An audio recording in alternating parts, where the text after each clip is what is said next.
Style rap. இந்த நிமிஷத்திலிருந்து ரசிகர்களே இந்த வருஷத்தோட மிகப்பெரிய நடன போராட்டம் துவங்கவிருக்கிறது. Listen up.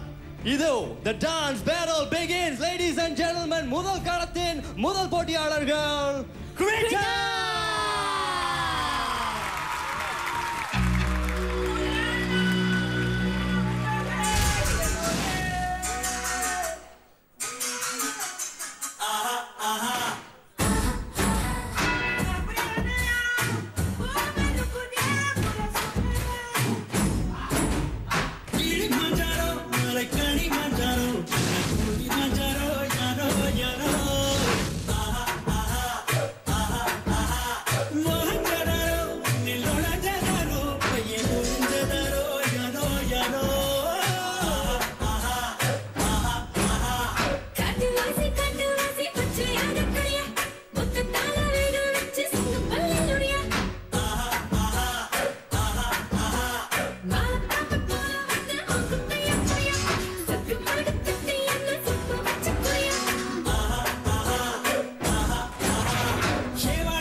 அது என்ன பொண்ணா இல்ல அம்மி குத்துற உலகையா? அதை தலைகீழ தூக்கி போட்டு ஃப்ளோரை மோப் பண்ணிக்கிட்டு இருக்காரு பிரதர். பார்த்து பொண்ணு நல்லா இருக்குல்ல? நல்லா தான் இருக்காங்க. உங்களுக்கு என்னாச்சு? ஏன் நம்ம சூப்பர் ஸ்டாரியா இருந்தா ஸ்டைலெல்லாம் எப்படி பண்ணிருப்பான்னு நம்ம செஞ்சு கண்டேன். சூப்பரா இருக்கா? இது ஸ்டாரியால ரொம்ப நாரியா இருக்கு. ஏன் ஏன் பரவாயில்ல, நம்ம ஜட்ஜஸ்க்கு போவோம். இந்த மாதிரி ஸ்டைல்லாம் முத பண்றதை விடுங்க. அங்க பாருங்க, ஒருத்தர் ஒரு ஸ்டைலா உட்கார்ந்து இருக்காரு, சிவாஜி ரஜினி மாதிரியே.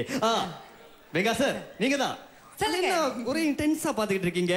இந்த குழுவை பத்தி உங்க கருத்துக்கள் என்ன? நல்லா இருந்தது. ஆனா இந்த பாட்டுக்கான அந்த பாட்டுல உள்ள எனர்ஜி வந்து இந்த கோரியோகிராஃபில வரலையோ அப்படின்னு தோணுச்சு. கொஞ்சம் முயற்சி பண்ணியிருக்கீங்க. அதாவது வழக்கமாக இல்லாமல் கொஞ்சம் லிஃப்ட்ஸ் இதெல்லாம் ட்ரை பண்ணியிருக்கீங்க. இன்னும் பார்த்தா அது த்ரூவாடாக இருந்தால் நல்லா இருந்திருக்குமோ அப்படின்னு தோணுது. பட் ஆரம்பம் நல்லா தான் இருக்குன்னு சொல்லுங்க. நன்றி திரு வெங்கா. அடுத்த நீதிபதி அண்ணம், நீங்க சொல்லுங்க. ஆக்சுவலி எனக்கு வந்து அந்த எனர்ஜி லெவல் இருந்துச்சு நிச்சயமா. ஆனால் அது கன்சிஸ்டண்ட்டாக இல்லை. அண்ட் ஒரு சில பேர்கிட்ட அது குறைஞ்சிருக்கு, ஒரு சில பேர் அதை கண்டினியூஸாக மெயின்டைன் பண்ணிட்டு வரீங்க. அதை நீங்கள் பார்த்துக்குங்க. மற்றபடி I like the dance. நான் என்ஜாய் பண்ணேன் அந்த டான்ஸை.